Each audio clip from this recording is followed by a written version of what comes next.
하나님의 말씀입니다. 마태복음 16장 1절.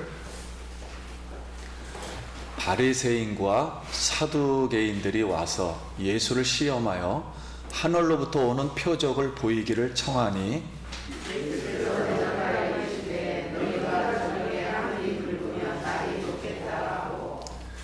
아침에 하늘이 붉고 흐리면 오늘은 날이 굳겠다 하나니 너희가 날씨는 분별할 줄 알면서 시대의 표적은 분별할 수 없느냐?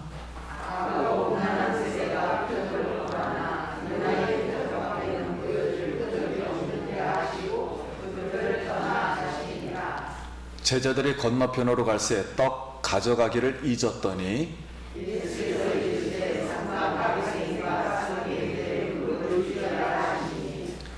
제자들이 서로 논의하여 이르되 우리가 떡을 가져오지 아니하였도다 하거늘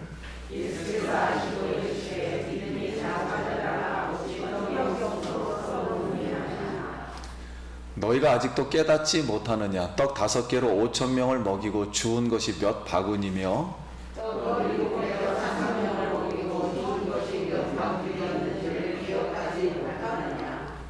어찌 내 말한 것이 떡에 관함이 아닌 줄 깨닫지 못하느냐?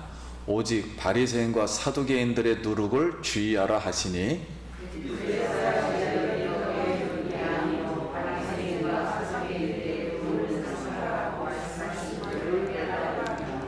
아멘.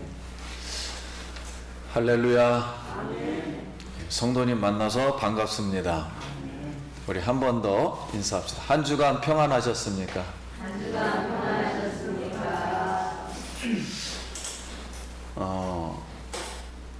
여러분 성도님들 오늘 얼굴을 보니 예수님 얼굴을 보는 것 같습니다.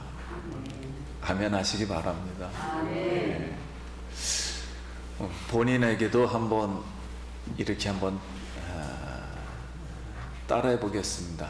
자기 이름을 한번 대면서 좀 부담스러울 수도 있어요. 그러나 한번 그냥 속으로도 해보시기 바랍니다. 호시가 감사하다. 할렐루야. 다시 한번 하나님은 오늘도 여기에서 일하십니다. 하나님은 살아계십니다.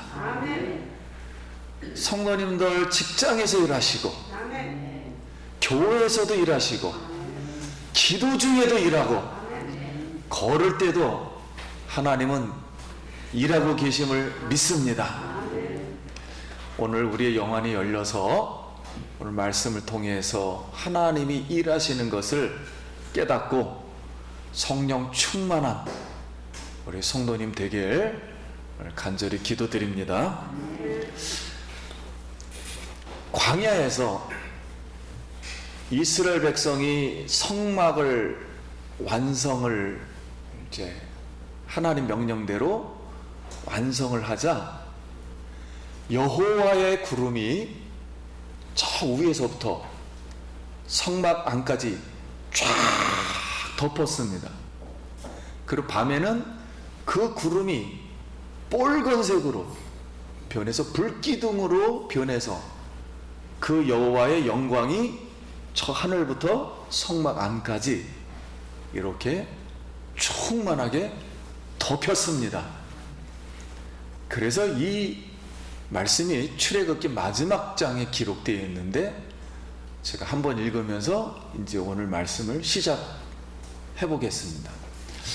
구름이 회막에 덮이고 여호와의 영광이 성막에 충만하며 모세가 회막에 들어갈 수 없으니 이는 구름이 회막 위에 덮이고 여호와의 영광이 성막에 충만함이며 구름이 성막 위에서 떠오를 때는 이스라엘 자손이 그 모든 행진하는 길에 앞으로 나아가고 구름이 떠오르지 않을 때는 떠오르는 날까지 나아가지 아니하였으며 낮에는 여호와의 구름이 성막 위에 있고 밤에는 그 불이 그 구름 가운데 있음을 이스라엘 온 족속이 그 모든 행진하는 길에서 그들의 눈으로 보았더라. 오늘 예수 기쁨 공동체 이 성막에 여호와의 구름이, 여호와의 이 불기둥의 영광이 충만하게 덮여지기를 기도드립니다. 그래서 이스라엘 백성을 인도하는 이 하나님의 여호와의 구름과 불기둥은 하나님의 내비게이션, 즉 표적입니다. 표적.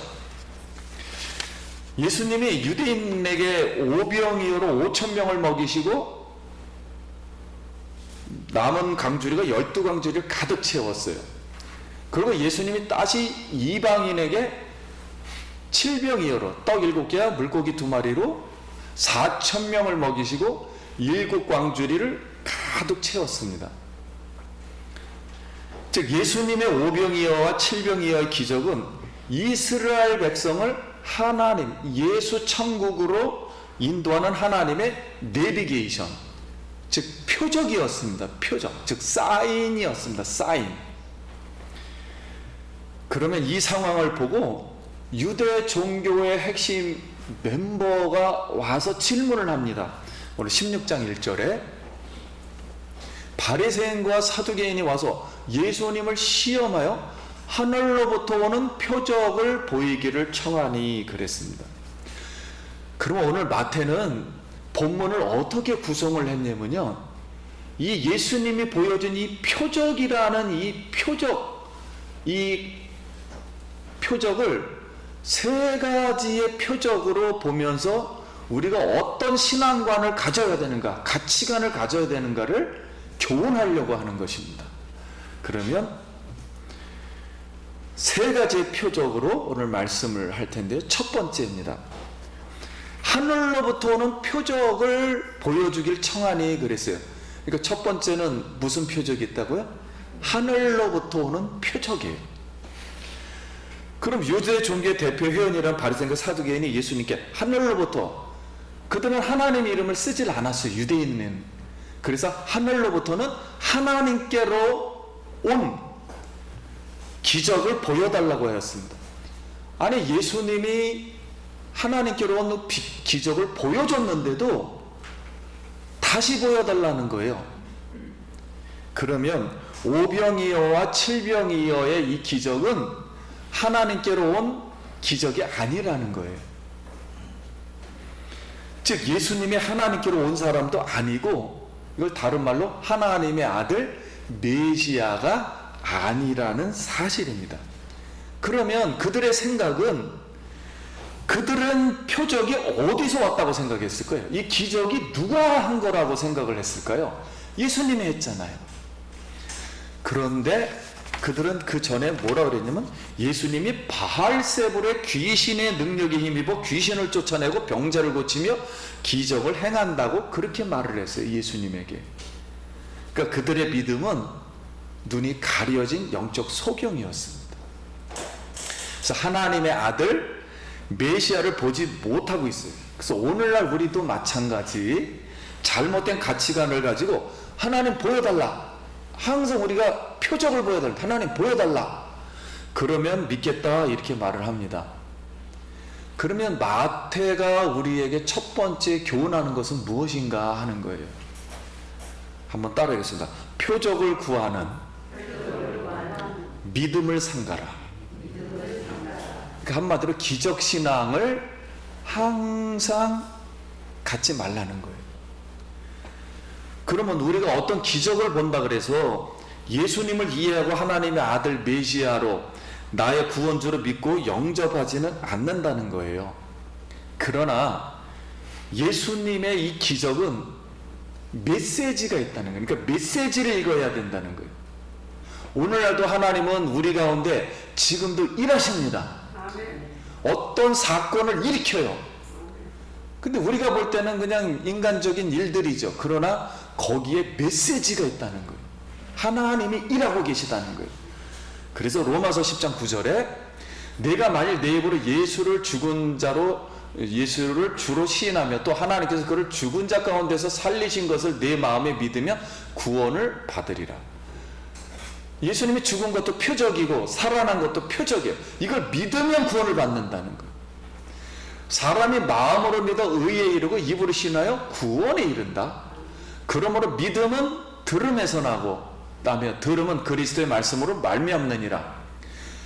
또 어려서부터 성경을 알았느니 성경은 능히 너로 하여금 그리스도 예수 안에 있는 믿음으로 말미암아 구원에 이르는 지혜가 있게 하느니라 그랬어요. 그래서 오늘 우리 모두 말씀 신앙, 성경 신앙, 이것을 우리가 믿고 받아들이기를, 이 하나님 말씀을 믿고 받아들일 때 성령이 일하시고 성령이 우리에게 깨닫게 하시고 성령이 우리의 갈 길을 인도하실 줄 믿습니다. 그래서 성령의 능력을, 하나님 말씀을 믿어야 한다 하는 것이 교훈입니다. 그럼 바리새인과 사두개인이 하늘로부터 오는 표적을 청하자 예수님이 이렇게 대답을 했어요. 예수께서 대답하여 이르시되 너희가 저녁에 하늘이 붉으면 날이 좋겠다 하고 아침에 하늘이 붉고 흐리면 오늘은 날이 굳겠다 하나니 너희가 날씨는 분별할 줄 알면서 시대의 표적은 분별할 수 없느냐 그랬어요. 그러면 두 번째는 예수님이 말한 겁니다. 우리가 날씨 이런 거는 분별하면서 시대의 표적은 분별할 수 없느냐 그랬더니 두 번째는 무슨 표적이 있다고요? 시대의 표적이라는 거예요. 여기 시대의 표적은 헬라 말로다 시대들의 표적들, 복수인데 예수님이 말한 거니까 세상에는 어떤 표적들이 있어요. 근데 그 표적을 말한 게 아니고 예수님이 지금 행동하는, 하나님의 행동하는 시간표를 말합니다. 시대라는 뜻은 하나님이 행동하는 어떤 세대가 있다는 거예요. 하나님이 행동하는 어떤 모습들이 있다는 거예요. 그거를 분별할 수는 없느냐 그런 겁니다. 그러니까 다시 말하면 오병이어와 칠병이어의 어떤 하나님의 행동을 했는데 예수님이 그거는 분별할 수 없느냐, 하나님의 시간표라는 거예요. 근데 유대인들은 일기예보를 아침에 붉은 하늘을 보면은 거기는 지중해에서 찬바람이 불어와요. 그러면 먼지가 일어나서 아침에 붉어버리면 뜨거운 거하고 찬 게 만나니까 바로 뭐가 와요? 비가 와요. 그런데 저녁에 이게 뜨거운 게 일어나면은 이제 찬바람이 안 불어오고 뜨뜻하다는 거잖아요. 그럼 그 다음 날은 날이 맑겠다 이렇게 일기예보를 항상 알았어요. 인디언들도 비버가 있잖아요. 물가에서 사는 비버들이 겨울에가 춥지 않으면은 집을 이렇게 얇게 짓습니다. 근데 추울 것 같으면 몸이 알기 때문에 두껍게 지어요. 그래서 이런 농부들이 이제 올겨울은 강추위가 몰아치겠구나, 두껍게 지면 그걸 준비했어요. 근데 우리나라도 지금 이제 여름이 다가와요. 여름이 다가오는데 우리나라는 이제 태평양에서 이 찬바람이 이제 이렇게 쭉 이제 옵니다. 지금 우리나라 덥잖아요. 더우면 찬바람이, 이걸 오치크라 그래요. 찬바람이 불어오면은 이제 비가 오게 되는데 이게 일주일 단위로 옵니다. 그러니까 비가 같은 날 월요일 날 오면 그 다음 주는 또 월요일 날 와요. 그러니까 한 달 내내 같은 날로 옵니다. 같은 날에. 그래서 이제 앞으로 8월 달에 보시면 그걸 이제 자주 보게 될 거예요. 그래서 우산과 이런 포구를 우리가 또 준비합니다. 예수님이 지금 너희는 오병이어와 칠병이어의 이 기적을 보면서 유대인과 이방인에게 하나님의 생명을 먹여주시겠다, 나눠주시겠다는 하나님의 구원의 시간표인지를 깨닫지는 못하느냐, 시대의 표적은 읽지는 못하느냐, 이렇게 지금 반문을 하고 계신 거예요. 그러면서 그 이유를 가르쳐 주셨어요. 여태까지의 이스라엘의 역사는 지금 성경의 역사입니다. 그래서 하나님은 7가지로 다 이스라엘 사람들에게 하나님이 일하시는 방법을 알려주었어요. 그걸 우리는 절기라 그러잖아요. 근데 우리나라에서는 절기를 이해할 때 그냥 감사하다 이런 생각만 잘 해요. 근데 실제는 그렇지 않아요. 하나님이 안식일을 만들었어요. 첫 번째가 안식일이에요. 천지 창조하고 하나님이 우주 만물을 다스리신다는 창조주이면서 이 창조된 안에는 누구만이 안식을 줄 수 있다?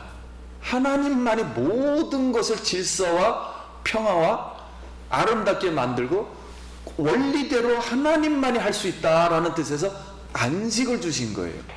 그래서 안식일을 이해시키기 위해서 안식일을 만든 겁니다.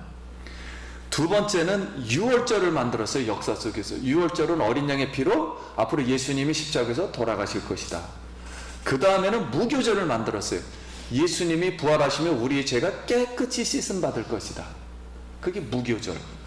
그 다음에는 초실절. 3일 후에 예수님 부활하실 것이다. 그래서 예수님 부활할 때 그때 처음 보리가 익었어요. 그래서 처음 보리를 추수해서 성전 제단에 바쳤습니다.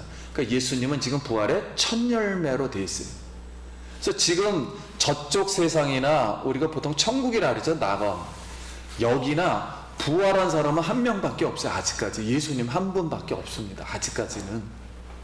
이제 앞으로 우리도 부활될 거예요. 이제. 지금 죽으신 분들도 어디 낙원에는 가 있지만 부활은 돼 있질 않아요. 아직도.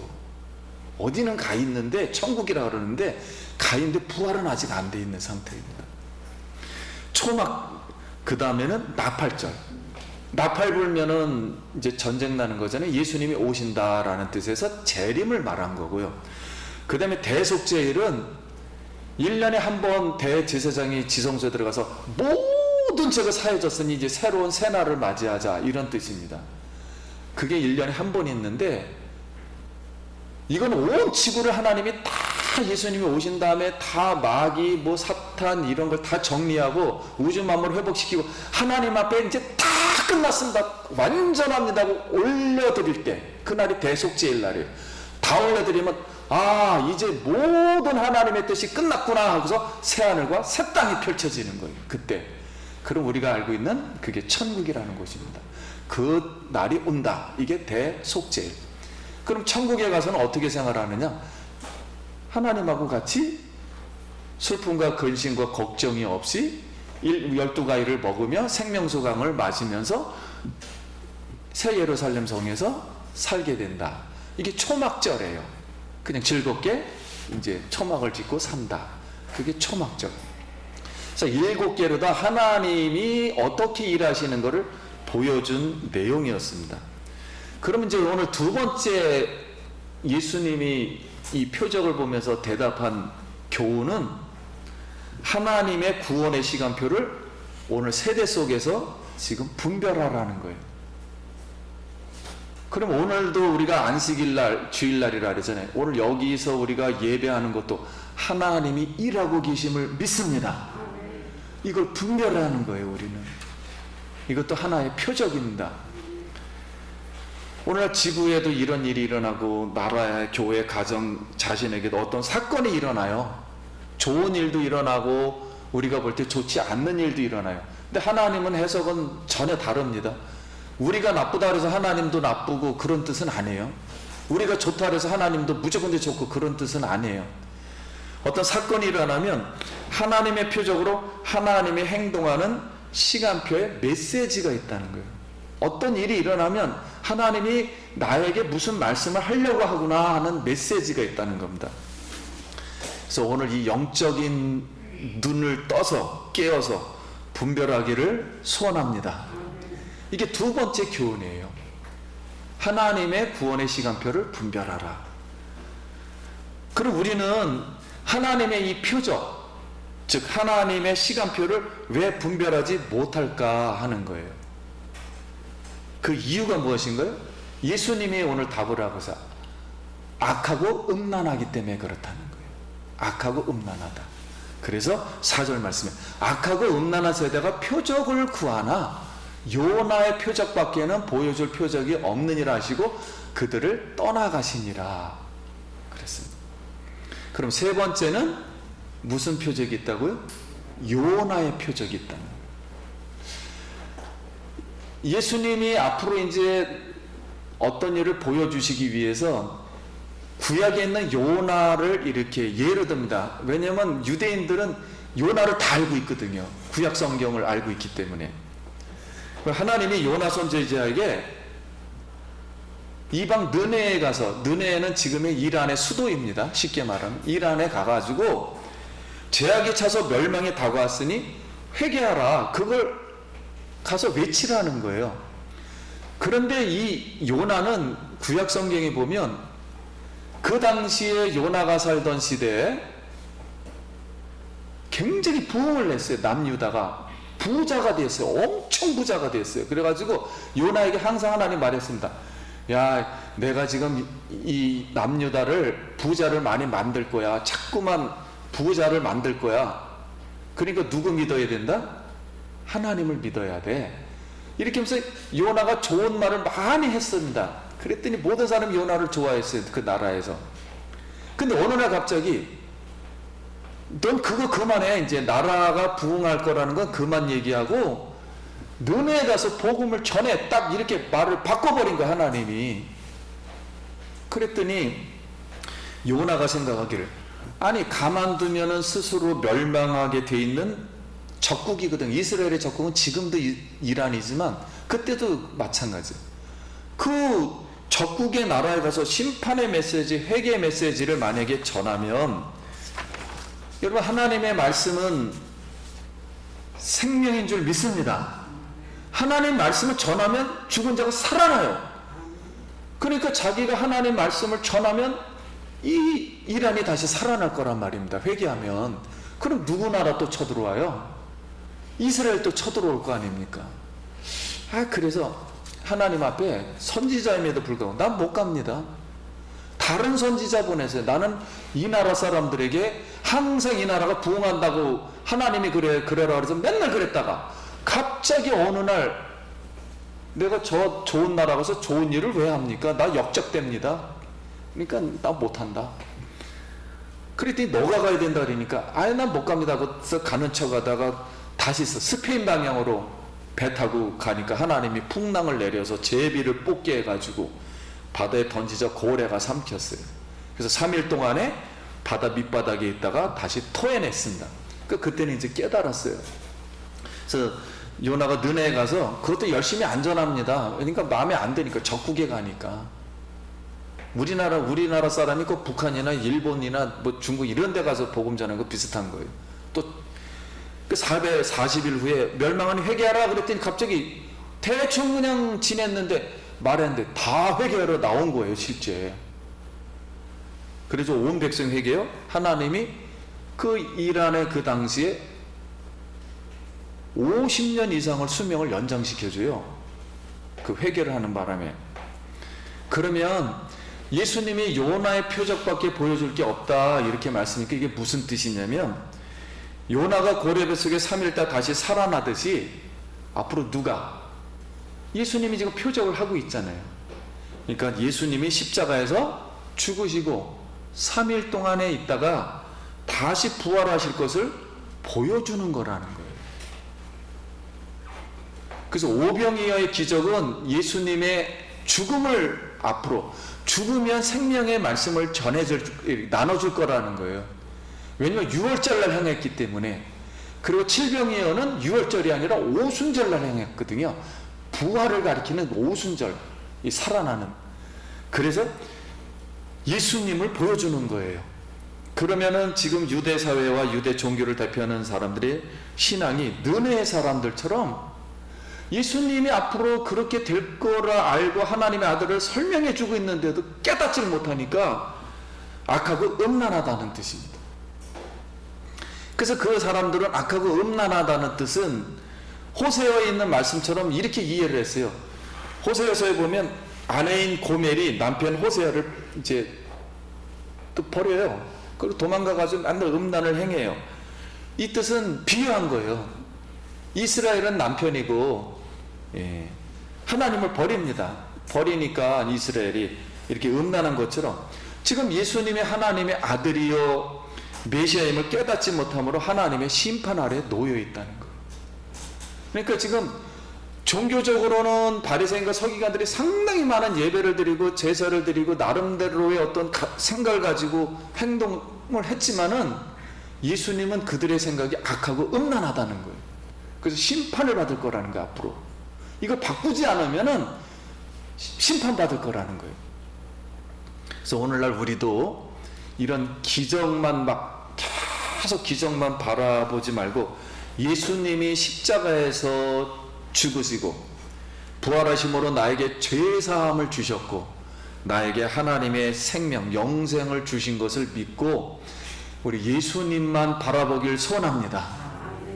예수님을 우리가 예수의 이름을 부를 때 구원이 임해요. 주 예수 이름을 부르라. 그러면 너와 내 집이 구원을 받으리라. 바리새인과 사두개인들이 이렇게 악하고 음란한 마음으로 표적을 구하자 성경은 뭐라고 되어 있냐면 예수님이 그들을 떠나가시니라 그랬습니다. 그러니까 역사를 하지 않겠다는 거예요. 그리고 제자들에게 상과 바리새인과 사두개인들의 누룩을 주의하라 이렇게 말씀을 하니까 제자들이 이야기를 바리새인과 사두개인에게 떡을 빌려오지 말라고 오해를 했어요. 왜냐면은 강줄에 남았다 그랬잖아요, 떡이. 그러면 그 떡을 남은 거를 조금 싸가지고 와서 예수님을 챙겨드려야 되거든요. 왜 그러냐면 그 당시에는 스승과 제자들의 관계를 이렇게 라피책에 기록이 되어 있어요. 어떻게 기록되어 있냐면 아버지와 스승이 동시에 물건을 잃어버렸다면 아들은 누구의 물건을 먼저 찾아야 할까? 그럼 답이 이렇게 되어 있어요. 먼저 스승의 물건을 찾아야 한다. 또 만약에 아버지와 스승이 함께 무거운 짐을 지고 온다면 누구의 짐을 먼저 받아주어야 할까? 그러면 먼저 스승의 짐을 받아줘야 한다. 이렇게 되어 있고 또 세 번째 질문은 스승 랍비와 아버지가 시장에서 함께 걸어오는 것을 본다면 먼저 누구에게 인사를 해야 될까? 그랬을 때 스승에게 먼저 인사하고 아버지에게 인사해야 된다. 왜냐하면 부모는 단지 자식이 이 세상에서 살아갈 수 있도록 해주지만 스승은 천국에 갈 수 있도록 살 수 있도록 근거를 마련해 주기 때문이다. 이렇게 가르쳤거든요, 유대사회에서는. 먼저 스승의 날이라고 우리 청년들이 모아서 옷을 사주셨더라고요. 굉장히 감사합니다. 제자는 스승의 먹을 것을 그렇게 항상 챙겨야 돼요, 어디 가든지. 근데 챙겨오질 못했는데 갑자기 바리새인과 사두개인이 누룩을 조심하라 그랬더니 그들의 떡을 빌려가지고 패기치지 마 이렇게 이해를 한 거예요, 그냥 인간적으로. 그래서 서로 의논해서 스승이 떡이 없는데 먹을 건데 우리 어떻게 하지 그랬더니 예수님이 제자들에게 너희가 아직도 깨닫지 못하느냐? 5병이여 5,000명 12강줄이 그리고 7병에 4,000명 강줄이 표적이 무엇인지 말하는지를 깨닫지 못하느냐? 그랬더니 12절에 이렇게 결론에 대했어요.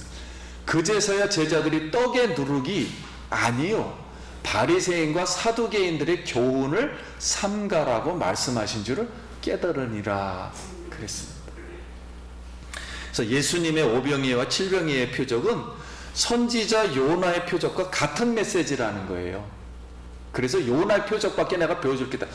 앞으로 나보고 하나님의 아들 메시아라고 증명해 보라고 또 기적을 이렇게 요구한다면 앞으로 요때가 언제가 되냐면 예수님이 십자가에 돌아가시기 전 2주 전에 행했던 일들이에요. 그 전에.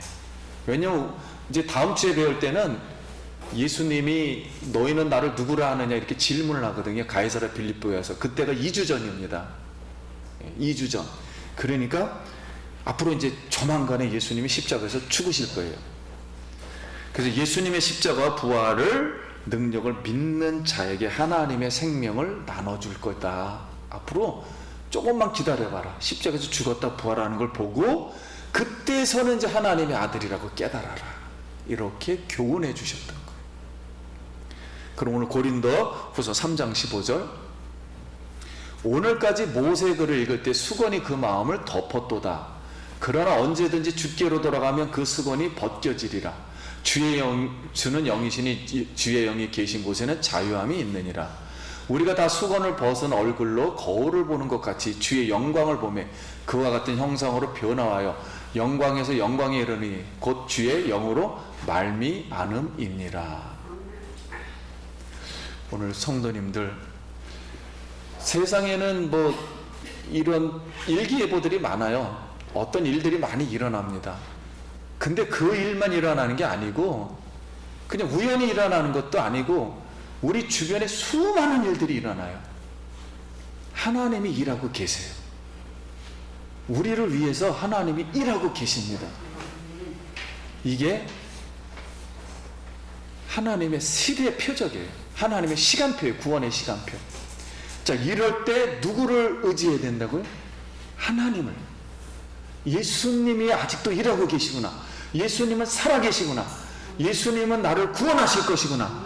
예수님은 나에게 생명을 먹여 주실 것이구나 하고서 예수님 하나님께로 다가가야 된다는 거예요. 하나님으로 이해를 해야 된다는 거예요. 제가 이제 선교사 때 우리 한국에서 어느 목사님이 큰 교회였어요. 쌀 100가마를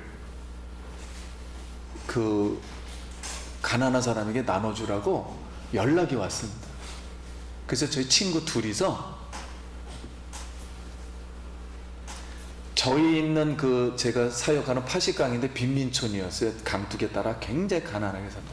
그래서 20가마를 거기다가 나눠주기로 했어요. 그래서 저는 이제 우리가 사역을 할 때 저는 무슨 생각을 했냐면, 이 사역을 할 때 한번 크게 하자. 20가마니까 어마어마하거든요, 그들에게는. 그러니까 반가마씩, 한 가정당 반가마씩 주자. 그래야 좀 뭐가 확 나타나니까. 그래서 반가마를 주자고 딱 그랬더니 사람이 너무 많이 온 거예요. 그러니까 반가마를 줄 수가 없으니까 거기 전사님, 아유 그러지 말고 1kg씩만 조그만 봉투에 나눠가지고 300개인가 400개를 만들자는 거예요. 근데 그럴 수밖에 없어요. 너무 많이 오니까 할 수가 없는 거예요. 그래서 300~400개를 만들었어요. 그래가지고 거기는 농구를 잘하니까 농구 그 장터에 다 모여가지고 그 2kg, 3kg 되는 데서 다 왔어요. 300~400명이. 그래가지고 300~400개를 만들어서 이제 나눠주었습니다. 나눠주었는데 그걸 가난하니까 그걸 받고서 이제 표적이죠. 이걸 보고서 감사는 해요. 항상 감사는 한데, 예수 믿는 사람도 있었고 이제 나중에 안 믿는 사람도 있었어요. 이제 그걸 나눠주고 나서 두 번째 교회를 이제 세우게 되었습니다. 첫 번째 교회를 세우고 2km 후에 가가지고 이제 왜냐면 그걸 받고 또 그냥 또 예수님의 복음을 듣고 또 온 사람들은 그들을 위해서 또 이렇게 교회를 또 세울 수가 있었어요. 그때 당시에도 하나님은 5,000명을 이렇게 5병이어로 작은 거로 이렇게 먹이시고, 또 7병이어로다 또 4,000명을 이렇게 먹이신 것처럼, 일단 우리 성도님들 우리 마음에 무슨 생각을 해야 되냐면, 여러분 예수님이 떡 5개로 5,000명 먹였다는 거 감사한 거잖아요. 일단 감사하잖아요. 이게 하나님 거냐 아니냐 이걸 넘어서 그런 궁율 가지고 5,000명을 먹이는 사람이 이 세상에 어디 있습니까? 마찬가지로 하나님은 보이지 않지만 지금 우리가 지금까지 나를 인도하신 하나님, 먹게 하시고 일하게 하시고 모든 어떤 직장에서 지금도 일을 하고 하는 이 모든 것, 하나님 앞에 먼저 감사하기 바랍니다. 아, 건강한 것도 감사하고 이 정도까지 한 것도 감사한 거, 일단 감사한 마음이 있어야 돼. 오늘 하나님은 일하고 계실 때 일이 어떤 때는 내 마음에 안 들 수도 있지만 감사하기 바랍니다. 그리고 하나님의 긍휼이 임하고 있는 거예요. 오늘 교회 온 것도 하나님의 긍휼이 있어서 우리가 온 거예요. 어떤 일도 하나님의 긍휼이 있기 때문에 우리가 할 수 있었던 거예요. 오늘 성도님들 너무 큰 기적만 너무 바라지 말고 우리 생활 속에서 작은 것들, 하나님이 나에게 무슨 일을 하고 계시는가, 지금 이걸 믿고 먼저 감사하고 하나님의 긍휼의 은혜 감사하고 영광 돌리길 바랍니다. 이제 영원히 열려서 이제 예수님의 기적은, 마지막 표적은 하나밖에 없습니다. 이 지구상에 진짜 기적이라 그러죠. 나머지는 기적을 설명하는 것이고요. 인류 역사상의 기적은 딱 하나만 존재하는 것입니다. 예수님이 십자가에서 죽으실 때 모든 인류의 죄를 다 사하시고 마귀를 멸하시고 귀신을 쫓아버리고 죽음을 생명으로 바꾸고 영원한 형벌에서 영원한 영생으로 바꾼 기적이 참 기적이에요. 이거 외에는 어떤 기적도 존재하지 않는 거예요. 기적 해봐도 소용이 없어요. 왜냐면 지옥 가면은 아무 소용이 없어요. 내가 병 걸리면 아무 소용이 없어요. 내가 죽으면 아무 소용이 없어요. 이런 기적을 바꾸서도 내 영혼이 천국 가고 귀신이 사라지고 영원한 형벌에서 씻음받고 그래서 영생과 기쁨과 즐거움이 있는 그 영생의 나라로 가는 것만 하나님의 기적이에요.